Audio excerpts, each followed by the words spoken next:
Добро вечер, драги пријатели, добро вечер присутни.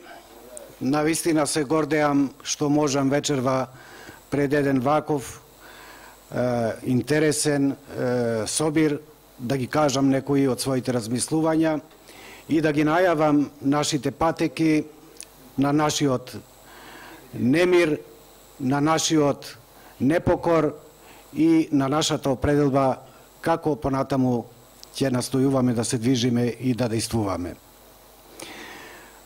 Пред нешто повеќе од година и пол, кога првпат идејата за формирање на политичката партија Достоинство ми ја изнесе генералот Стојанче, веројатно никогаш немаше да се согласиме да постанам член на Достоинство, ако ми речеше дека ете и ние да се опробаме нешто да издействуваме во власта, да се избориме и ние да осетиме што значи да се биде во власт.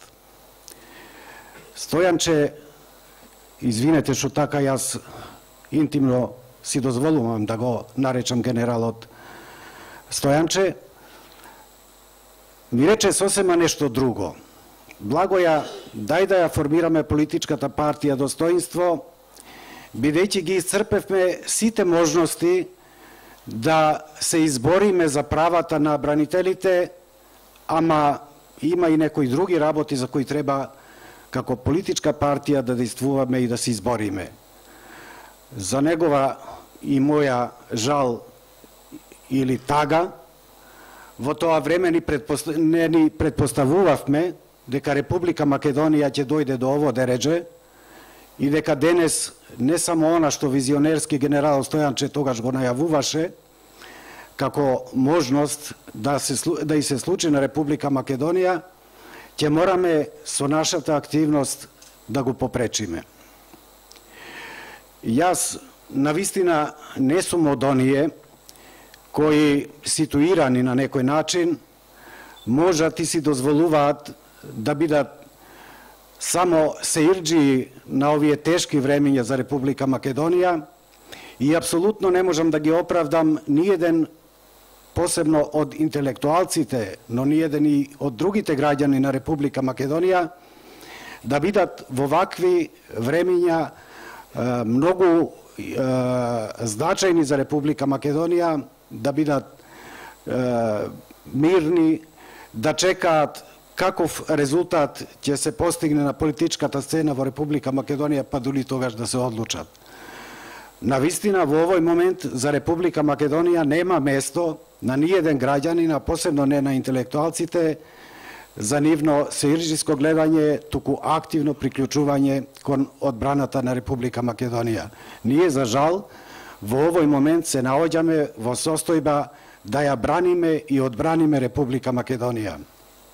Не знам како, но мене изгледа ми е судено постојано кога се наоѓаме во вакви кризни ситуации да се најдам во ситуација да ја брана Македонија.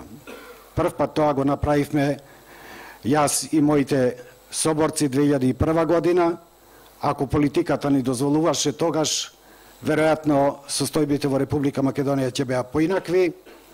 Втор пат се обидов Република Македонија да ја одбранам пред Меѓународниот суд во Хаг, каде што ги обвинија Тарчуловски и Бошковски, и еве, јас се надевам за последен пат, не заради моите години, туку заради тоа што верувам дека на Република Македонија и предстојат многу посветли денови, дека ќе одбраниме за последен и трет пат Македонија и во оваа ситуација. Ова што се случува со нарушувањето на достоинството на македонците, на граѓаните на Република Македонија, навистина не може да се случи во ниедна нормална земја. И сите се прашуваме докаде ли е можноста да се нагризува тој самоуништувачки нагон на партиите на власт само заради тоа да останат на власт. Еве таа последна циркусијада, партиите на власт ни ја приредија со изборот на Талат Џафери за министер за одбрана. Јас апсолутно не сум против никој во Република Македонија да го искористи своето уставно право да биде кандидиран и избран за било која функција. Ама пред се и над се, тој треба да има определени квалитети, треба да ги исполнува некои општествени вредности и дури тогаш врз основа на постигнатите тие резултати да биде кандидиран и избран. Талат Џафери не го заслужува тоа по ниједна основа.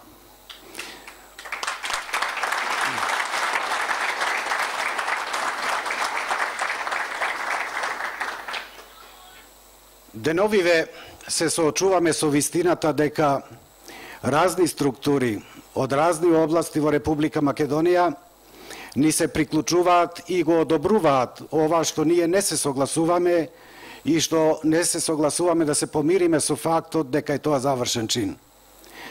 Има и оние кои ни викаат дека е тоа завршен чин и дека е залудна оваа работа што ја работиме. Ние сме апсолутно уверени дека постои методологија, постои начин и постои активност да се променат и изградат некои нови вредности во Република Македонија врз основа на нејзиното уставно устројство и земајќи сето тоа во предвид да дојдеме до некои нови вредности каде што Талат Џафери не може да биде нити кандидиран, нити избран на било која функција, посебно не на ова на која сега го избра. Некои ни забележуваат дека можеби навлегуваме и во уставните ингеренции, бидејќи секој граѓанин има право да биде биран и избран, ама јас пак сакам да ве потсетам и вас и себе си дека и уставните ингеренции даваат определени ограничувања. Само да се потсетиме. Председател на Република Македонија според член 80 од Уставот не може да биде помлад од 40 години. И тоа е уставно ограничување. Ама паметно, бидејќи ни треба зрел човек кој ќе биде на таа функција и ќе ја води Република Македонија. Во член 97 од истиот устав, од Уставот на Република Македонија, се наведува дека министер за одбрана не може да биде лице министер за одбрана, но и министер за внатрешни работи не може да биде лице кое претходно било во униформа ако од напуштањето на функцијата старешина во Министерството за одбрана, односно армијата на Република Македонија или во полицијата, не поминало најмалку 3 години. И тоа е сосема добро. Сметам дека тие 3 години се доволни таквите лица да бидат ослободени од некои стеги кои ги имале додека ја носеле униформата. Според тоа, ако наш старешина во армијата на Република Македонија, без оглед на неговите квалитети, ако наш врвен полицаец, кој исклучително постигнувал резултати, не може да биде министер најмалку 3 години по осигнувањето на униформата, ние што да кажеме кога од учковците кои не ги ни симна униформите, а влегоа на високи функции.